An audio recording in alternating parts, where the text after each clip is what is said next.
قومی لیڈر بے گناہ، قومی لیڈر بے قصور. ہر ملک اس کی ترقی اور اس کا مستقبل اس کے قومی لیڈر کے اوپر مشتمل کر رہا ہوتا. اگر قومی لیڈر قوم کا اصلی لیڈر نہیں ہے تو اس قوم کو تباہ ہونے سے کوئی نہیں بچا سکتا.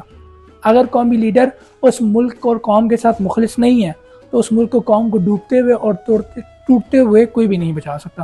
اللہ تعالیٰ قرآن مجید فرقان حمید میں فرماتا ہے، اور کسی قوم کی دشمنی تمہیں اس بات پر مجبور نہ کرے کہ تم انصاف نہ کرو. انصاف کرو، یہ تقویٰ کے زیادہ قریب ہے. ٹھیک ہے. اور اسی طرح جو قربانی ہوتی ہے قومی لیڈر کی، سب سے پہلی ہوتی ہے کہ قومی لیڈر جو ہوتا ہے وہ اپنے آپ کی انڈیویجولیٹی، اپنی آپ کی جو اس کی ایک ذات ہوتی ہے اس کو مار کر قوم کے لیے زندہ بھی رہتا ہے، قوم کے لیے مرتا بھی ہے. قوم کی خوشی اس کی خوشی اور قوم کا غم اس کا غم ہوتا ہے. اگر کوئی انسان کسی صحیح اور سچے لیڈر کے اوپر غلط تہمت لگا کر اس کو کسی گناہ میں پھنساتا ہے یا جیل میں بند کرتا ہے تو در حقیقت صرف ایک لیڈر کی نہیں بلکہ وہ ساری قوم کی موت ہوتی ہے. وہ ساری قوم کے لیے جیل کا باعث بنتی ہے اور سارے قوم کے لیے سزا کا باعث بنتی ہے. کیونکہ اللہ تعالیٰ نے قرآن پاک میں فرماتا ہے کہ اس بات کے پیچھے نہ پڑو جس کا تمہیں علم نہیں. کیونکہ اب ہمیں علم نہیں ہے کہ ہمارے جو بھی قومی لیڈر ایکس وائی زی کوئی بھی ہے، کیونکہ ہر پارٹی اپنے لیڈر کو قومی لیڈر مانتی ہے. ٹھیک ہے، کہ وہ صحیح طریقے سے جیل میں گیا ہے یہ جھوٹے الزامات میں جیل پہ گیا، ابھی واللہ عالم یہ اللہ کو پتہ ہے. لیکن اگر کوئی کسی پہ غلط الزام لگا کر اپنی سیاست بچانے کے لیے، اپنی ذات کو بچانے کے لیے الزام لگا کے بند کرتا ہے تو وہ غلط ہے.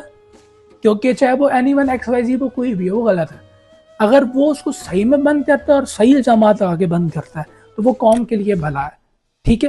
لیکن ہم کسی کے سپورٹ میں بات نہیں کریں گے، نہ ہم کسی کے خلاف بات کر رہے ہیں، لیکن ہم بات یہ کر رہے ہیں کہ حق اور سچ کی بات ہے. اگر اسے الزام صحیح لگے تو پھر تو ٹھیک ہے، اگر الزام جھوٹے ہیں تو وہ غلط ہوا ہے. کیونکہ نبی کریم صلی اللہ علیہ وسلم کا ارشاد مبارک صحیح مسلم حدیث ہے، ظلم سے بچو کیونکہ ظلم قیامت کے دن اندھیروں میں بدل جائے گا. جب قوم کے لیڈر کے اوپر جھوٹے الزامات لگائے جاتے ہیں تو قوم جو ہے نا وہ باغی ہو جاتی ہے کیونکہ اس لیڈر کو فالو کر رہی ہوتی ہے.